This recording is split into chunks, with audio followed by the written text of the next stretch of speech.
as the charges, or lack thereof, in Breonna Taylor's death were not disappointing enough, now the only officer charged in connection to the raid that killed her is cleared of all accountability. We, the jury, found the defendant, Brett Hankison, not guilty of wanton endangerment in the first degree. As to Chelsea Knepper, we, the jury, found the defendant, Brett Hankison, not guilty of. As to Zayden F., we, the jury, found the defendant, Brett Hankison, not guilty of wanton endangerment. As you just heard there, a jury found ex-Louisville, Kentucky officer Brett Hankison not guilty. Now, he was charged with endangering Breonna Taylor's neighbors as officers fired 32 rounds in her apartment during a no-knock warrant nearly 2 years ago.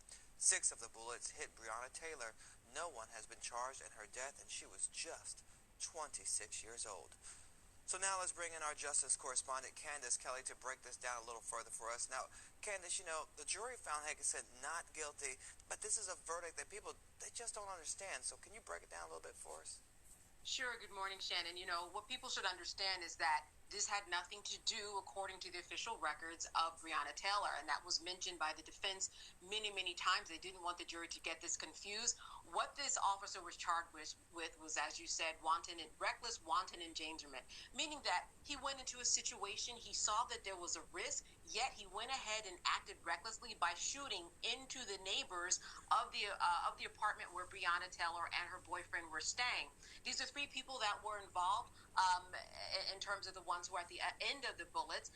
What the defense tried to make clear was that the bullets that killed Breonna Taylor, these were not bullets that came from Brett Hankison's gun. So that really was the issue. I also think that was interesting that this was one of the trials where the jurors actually visited the site of the crime to see what this officer was taking in when he approached the apartment complex. Did he know that there were neighbors that were next door? Did he know that anybody could have been in harm? So that was really the issue here, kind of assessing what was going on in his mind, and could he have perceived that anybody was nearby to actually be harmed? The jury said, no, he was not reckless.